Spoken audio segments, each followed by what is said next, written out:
मंडळी, आज आपण गव्हाच्या पिठामध्ये आंबा घालून आठवडाभर टिकणारा खुसखुशीत पदार्थ बनवतोय. तुम्ही कधी केला नसेल तर एकदा ही रेसिपी बघितली तर 100% करणारच. तर हा खुसखुशीत पदार्थ बनवण्यासाठी मी इथे घेणार आहे 2 वाटी गव्हाचं पीठ. सुरुवातीला 1 वाटी घातलंय आणि त्यानंतर दुसरी वाटी.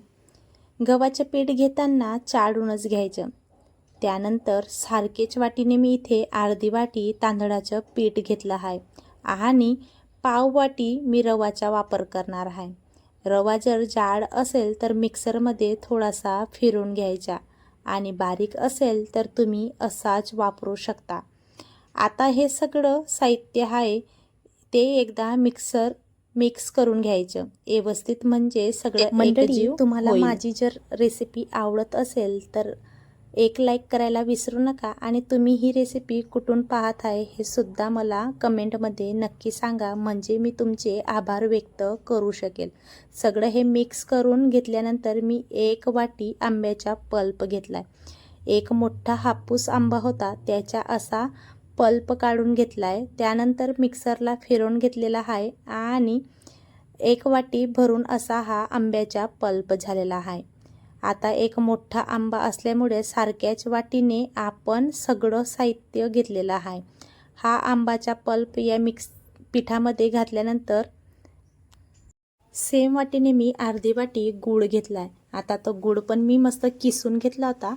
जर तुम्ही असाच गूळ वापरत असाल तर त्याच्या थोड्या गुठळ्या असू शकतात. आता मी चवीप्रमाणे थोडं मीठ घातलं. जर कुठलाही गोड पदार्थ आपण बनवत असतो तर त्याच्यामध्ये मीठ आवर्जूनच घाला, त्याच्याने टेस्ट दुप्पट होतो. तर चला तर मग आता आपण पीठ मस्त असं मळून घेऊया. जसं चपातीचं किंवा पोळींचं पीठ आपण मळतो त्या पद्धतीने आपल्याला पीठ मळून घ्यायचे. या पद्धतीने मी दाखवते व्हिडिओमध्ये, त्याच पद्धतीने आपल्याला पीठ मळायचे. याच्यामध्ये पाणी वगैरे घालायची काही आपल्याला आवश्यकता नसते, कारण आपण मेजरमेंट एकदम परफेक्ट घेतल्यामुळं आंब्याचा पल्प जो असतो त्याच्यानेच हा पीठ किंवा हा गोळा मळला जातो. जर आपल्याला पीठ थोडं सलसर जर असं वाटत असेल तर थोडं गव्हाचं पीठ किंवा तांदळाच्या पिठाचाही तुम्ही वापर वरून करू शकता. आणि जर गोळा वगैरे असा घट्टसर जर झाला तर थोडा पाणीचा हापका तुम्हीही देखील त्यात मारू शकता. पण आपण जे घेतलेले मेजरमेंट आहे ते परफेक्ट आहे. 2 वाट्या गव्हाचं पीठ, अर्धी वाटी तांदळाचे पीठ आणि पाऊण वाटी आपण रवा इथं वापरलेला आहे, म्हणून आपल्याला वरून पीठ वगैरे टाकायची काही गरज येणार नाही. शक्यतोवर तुम्ही हे मेजरमेंट लक्षात ठेवा, नाहीतर मग तुम्ही डिस्क्रिप्शनमध्ये मी दिलंच त्या पद्धतीने तुम्ही स्क्रीनशॉट काढून तुम्ही हे वापरू शकता. आता बघा, थोडा हाताला तेल लावून मस्त हा गोळा आपण मळून तयार करून घेतलेला आहे. बघू शकता गोळा मस्त आपला असा मळून तयार झालेला आहे. आता याला आपण मुरवायला एका साईडला ठेवून देणार आहोत. कमीत कमी 15 मिनटं, जास्तीत जास्त 20 मिनटं हा गोळा आपल्याला मुरवायला एका साईडला ठेवायचा आहे. 20 मिनटानंतर हा जो आपण मळून ठेवलेला जो डो होता, म्हणजे जे पीठ होतं ते मस्त असं फुलून तयार झालेले. आता आपण याचे छोटे छोटे मस्त असे गोळे तयार करून घेणार आहोत. तर हा मंडळी, आज आपण आंब्याच्या घारगे बनवतोय, म्हणजे आंब्याच्या पल्प मिसळून पिठामध्ये टाकून आता घारगे बनवतोय. ही रेसिपी अगदी सोपी आणि सरळ आहे. जर कधी तुम्हाला बाहेर ट्रिपला जायचं असेल किंवा मुलांना छोटी मोठी भूक असेल तर छोट्याशा भुकीसाठी छोटे छोटे हे घारगे खूपच छान लागतात आणि मुलांना तर खूपच आवडीने हे खातील. तर हे जे गोळे आहेत आपण बनवून एका साईडला ठेवून दिलेले आहेत. आता एका पोळपाटावरती आपण हे लाटून घेणार आहोत. जसे आपण पुरी वगैरे लाटतो त्या पद्धतीने आपल्याला ही पुरी लाटून तयार करून घ्यायची. हे पीठ थोडं चिकट असल्यामुळं पाटाला थोडं लटकतं खाली, म्हणजे चिटकतं, म्हणून थोडा तेलाचा वापर करा आणि मस्त छोट्या छोट्या पुऱ्या लाटून घ्या. पुरी लाटून तयार झाल्यावर वरून थोडं खसखस घाला आणि परत प्रेस करून ही पुरी मस्त अशी लाटून तयार करून घ्या. बघू शकता ही पुरी एक आपली लाटून तयार झालेली, अजिबात खाली चिटकली नाही, कारण आपण थोडा तेलाचा वापर केला नाही का, म्हणून ही पुरी वगैरे खाली काय लटकली नाही. आता बघू शकता दुसरी पुरी पण मी याच पद्धतीने खसखस टाकून लाटून तयार करून घेणार आहे. जर तुम्हाला खसखस नसेल टाकायचं तर तुम्ही थोडा तिळाचाही वापर करू शकता, पण आपल्याकडे घारगे जेव्हा बनवलं जातात त्यावेळेस आपण थोडा खसखसचाही वापर करतो. म्हणून बघू शकता त्याच पद्धतीने मी मस्त ही पुरी पण लाटून तयार करून घेतली. आता याच पद्धतीने सगळ्या पुऱ्या मी लाटून रेडी करून घेणार आहे. बघू शकता अजिबात आपण कुठला आर्टिफिशियल कलर वगैरेचा वापर केला नाही आहे. फक्त आंब्याच्या पल्पने हा पिवसळ कलर आलेला आहे. बघू शकता तुम्ही किती छान असा सुरेख आपल्या या पुरींना कलर आलेला आहे. याच पद्धतीने आपण सगळ्या पुऱ्या लाटून तयार करून घेणार आहोत. तर मंडळी तुम्हाला एक विनंती आहे, जर तुम्ही आपल्या चॅनलवरती नवीन असाल तर चॅनलला सबस्क्राईब करा आणि व्हिडिओ जरा थोडा जरी आवडला तर व्हिडिओला एक लाईक करून कमेंटमध्ये नक्की सांगा की तुम्ही हा व्हिडिओ कुठून बसून पाहत आहात, म्हणजे मी तुमचे आभार व्यक्त करू शकते.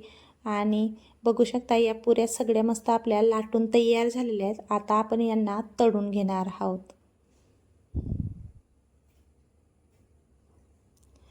पुऱ्या वगैरे लाटत असताना जराही ही पुरी खाली चिटकली नाही, कारण आपण तेलाचा थोडा वापर केला होता त्यामुळं.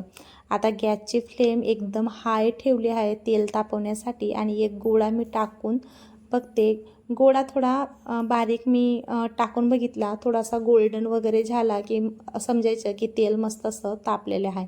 पण एक गोष्ट लक्षात ठेवा, तेल तापल्यानंतर गॅसची फ्लेम जास्त कमही नाही आणि जास्त हायही नाही ठेवायची. मीडियम टू हाय फ्लेमवरती आपल्याला ह्या पुऱ्या मस्त अशा सोनेरी गोल्डन होईपर्यंत तळून घ्यायच्या आहेत. बघू शकता एक पुरी टाकल्यानंतर मस्त अशी टंब ही पुरी फुगते आणि कलरही एकदम छान या पुरीला आलेला आहे. याच पद्धतीने आपण सगळ्या पुऱ्याही तळून घेणार आहोत.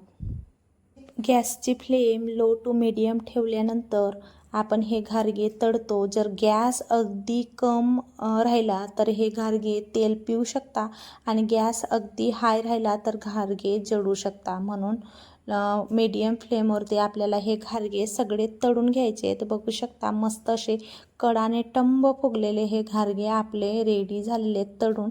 आणि सुट्टीचे दिवस आहेत, म्हणजे लहान मुलांना सुट्ट्या आहेत आणि आपल्याला जर कधी कुठं बाहेर फिरायला जायचं असेल तर आयत्या वेळेस तुम्ही हे घारगे अगदी 5 ते 10 मिनटामध्ये रेडी करू शकता.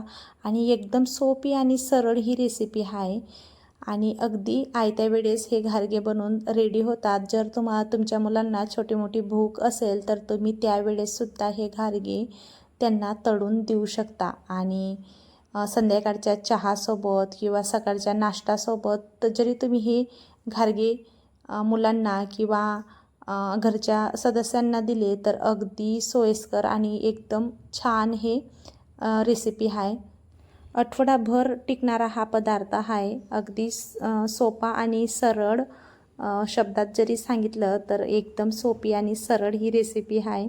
जर तुम्हाला ही रेसिपी थोडी जरी आवडली असेल ना तर नक्की बनवून पहा, कारण खायला तर एकदम छान हे घारगे लागले होते आणि एकदम खुसखुशीत तळून रेडी झाले होते. बघू शकता अगदी सहजपणे आणि एकदम कमी वेळेत हे रेसिपी बनवून रेडी झाली. आणि अजिबात तेलकट ही रेसिपी बनवून तयार नव्हती झालेली. बघू शकता तुम्ही हाताला अजिबात चिटकलं नाही किंवा हाताला अजिबात तेल लागलं नाही. आतून मस्त अशी पोकळ आणि बाहेरून अगदी खुसखुशीत ही रेसिपी किंवा हे घारगे रेडी होऊन तयार झालेले आहेत आपले. एकदम छान असे टंब फुगलेले घारगे आपले रेडी आहेत. आंब्याचे घारगे. तुम्ही कधी ही रेसिपी याच्या आधी बनवली होती का किंवा नाही हे मला कमेंटमध्ये नक्की सांगा. आणि भेटूया अशाच नवीन रेसिपीमध्ये. तोपर्यंत खात राहा, मेन म्हणजे हसत राहा आणि आपल्या चॅनलवरती विजिट करत राहा. थँक्यू सो मच आणि धन्यवाद तुमचं. अशाच भरभरून तुम्ही मला प्रेम देत राहा आणि मीही तुम्हाला अशाच रेसिपी